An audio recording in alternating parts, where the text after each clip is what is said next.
उस दिन शाम का वक्त था।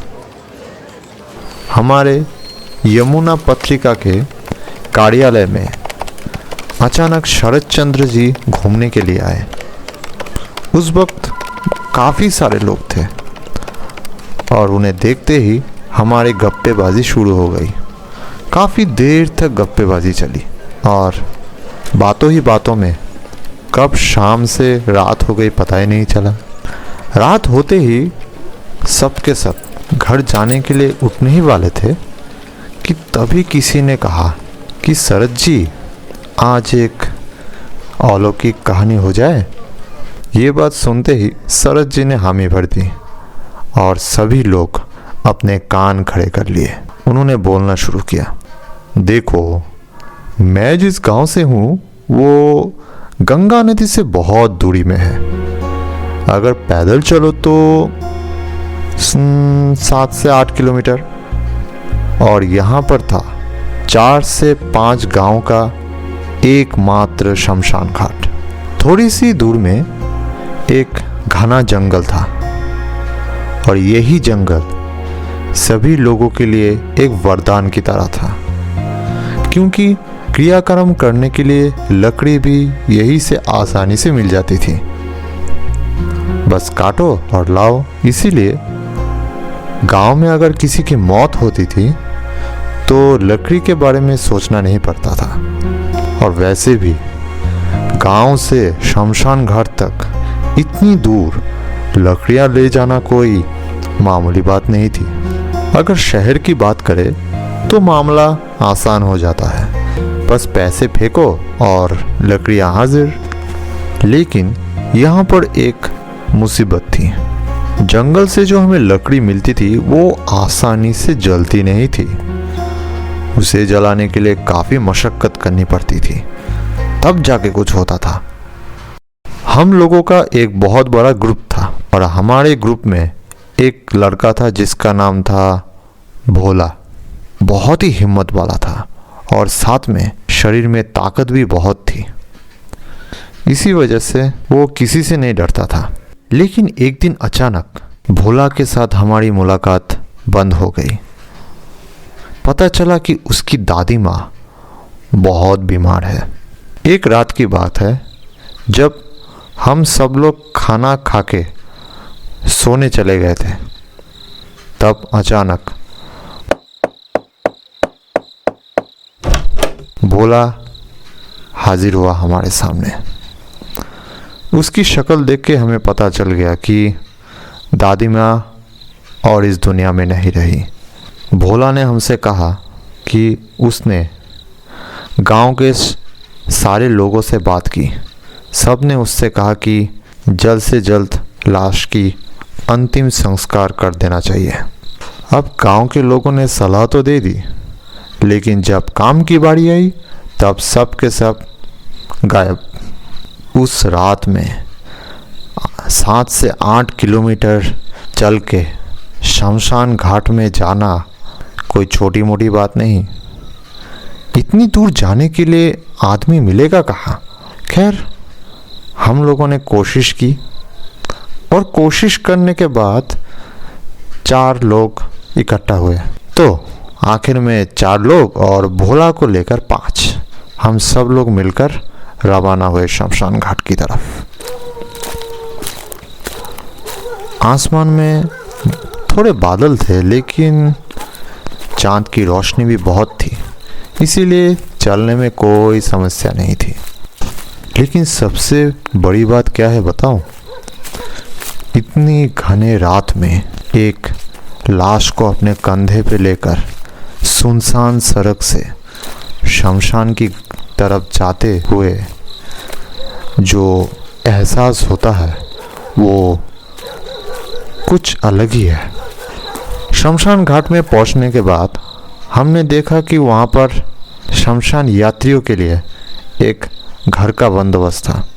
घर ज़्यादा बड़ा नहीं था, छोटा था, लेकिन ज़्यादा छोटा भी नहीं था। उस घर में एक दरवाज़ा था, लेकिन वो सिर्फ कहने के लिए ही था। असली दरवाज़ा तो बहुत पहले गायब हो चुका है। पता नहीं, शायद किसी ने अंतिम संस्कार के लिए उसको भी अपने लपेटे में ले लिया। अब आप लोग ही कहिए, जिस जगह पर लकड़ियों को जलाया जाता है वहाँ पर एक लकड़ी का दरवाज़ा, समझ ही सकते हैं कि क्या हुआ होगा। हम लोगों ने पहले लाश को कंधे से उतारा और उसके बाद तय किया कि हम लोगों में से 3 लोग जाएंगे लकड़ियाँ काटने और हम में से एक रहेगा भोला के साथ यहाँ। लेकिन भोला ने कहा कि मुझे यहाँ पर किसी की ज़रूरत नहीं है, मैं अकेला ही रह सकता हूँ। तुम लोग एक काम करो, तुम चारों मिलके ही जाओ, इससे काम भी जल्दी होगी और तुम लोगों को ज़्यादा बोझ भी नहीं उठाना पड़ेगा। और तभी हम लोगों में से किसी एक ने कहा कि उसने सुना है कि चाहे कुछ भी हो जाए, शमशान घाट में कभी भी अकेले नहीं रहना चाहिए। भोला ने कहा, अपनी बातें अपने पास ही रखो, समझे? अब चलो निकलो, मेरे लिए फिक्र मत करो, जाओ। भोला की ये हिम्मत देखकर हम लोग तारीफ करते हुए जंगल की तरफ चले। काफ़ी बड़े बड़े पेड़ थे। हम लोगों ने और ज़्यादा देर नहीं की, लकड़ियाँ काटने लगे। मैंने हिसाब लगाया कि एक लाश को जलाने के लिए जितनी लकड़ी चाहिए वो इकट्ठा करने में हमें कम से कम 2 घंटे तो लग ही जाएंगे, या फिर उससे ज़्यादा भी लग सकते हैं। काम ख़त्म होने के बाद हम लोगों ने सारी लकड़ियों को 4 हिस्सों में बांटा और एक एक हिस्सा अपने कंधे पे लेकर हम लोग वापस आने लगे। लेकिन वापस आते वक्त जब हम लोग शमशान घाट के उस घर से थोड़ी सी दूर पहुंचे, तब देखा कि घर के अंदर आग जल रही थी। अरे ये क्या हुआ? हम लोगों ने सारी लकड़ियां फेंक कर दौड़ लगाई उस घर की तरफ। जाते हुए हमने देखा कि हमारे सामने कोई बेहोश होकर पड़ा है। हमने उसे देखा तो पाया कि वो तो हमारा भोला था। वो बेहोश तो था ही और साथ में उसके मुंह से कुछ निकल रहा था जो कि सफ़ेद झाग जैसा लग रहा था। हमारे दिमाग में बस एक ही सवाल चल रही थी, भोला घर के अंदर ना होके बाहर क्या कर रहा है और अंदर आग कैसे लग गई? हम लोगों को कुछ भी समझ नहीं आ रहा था। बस डर से हमारे हाथ पैर कांप रहे थे। हम लोग फिर भी घर के अंदर जाने की कोशिश की तो देखा दरवाजे के सामने एक मिट्टी का पहाड़ इतना लंबा था कि पूरे दरवाजे के सामने खड़ा था। ये मिट्टी यहाँ पर आई कैसे? किसने लाया? हम लोगों ने उस मिट्टी के पहाड़ के इस पार उस पार कोशिश करके देखने की कि अंदर क्या चल रहा है।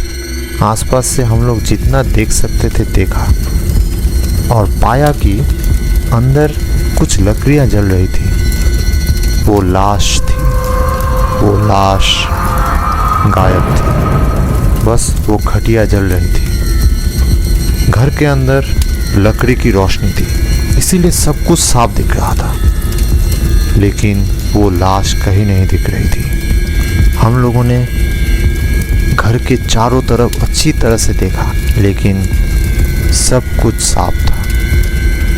हम लोग वहाँ ज़्यादा देर रुक नहीं पाए क्योंकि एक मांस जलने की भयानक बदबू आ रही थी। उस बदबू को सहन कर पाना बहुत मुश्किल था। किसी भी तरह से अपने नाक को ढक के हम भोला के पास वापस आए और जल्दी से उसे नदी के पास ले गए। नदी के पास ले जाकर हमने उसके मुंह पर पानी छिड़का। थोड़ी देर बाद उसे होश आया और होश आने के बाद उसने हमें जो कहानी बताई वो कुछ ऐसा था। उसने कहा कि तुम लोग तो चले गए लकड़ियाँ लाने, उसके बाद मैं पहरा देने लगा और पहरा देते देते पता नहीं कब मेरी आंख लग गई, लेकिन तभी एक आवाज़ से मेरी नींद टूट गई। मैंने जो आवाज़ सुनी ऐसा लगा कि कोई चीज़ ऊपर से नीचे गिरी। लेकिन अच्छी तरह से चारों तरफ देखने के बावजूद मुझे कुछ नहीं दिखा। लेकिन फिर भी मैंने अपनी आंखें खुली रखी। थोड़ी देर बाद फिर से मुझे नींद आने लगी और फिर से मैंने वो आवाज़ सुनी। कुछ देर तक घर के सामने वो आवाज़ चलती रही। मैं दरवाजे से थोड़ा दूर बैठा था, इसीलिए कुछ देख नहीं पा रहा था। इसीलिए मैंने सोचा कि चलो दरवाजे के पास जाके देखते हैं कि आखिर चल क्या रहा है। मैं उठकर दरवाजे के पास जाते ही देखा कि दरवाजे के सामने बहुत सारी मिट्टी। इतनी मिट्टी किसने रखा? मैं झट से समझ गया कि ये ज़रूर किसी की साजिश है। कोई तो है जो ये नहीं चाहता कि मैं दरवाजे से बाहर जा पाऊँ।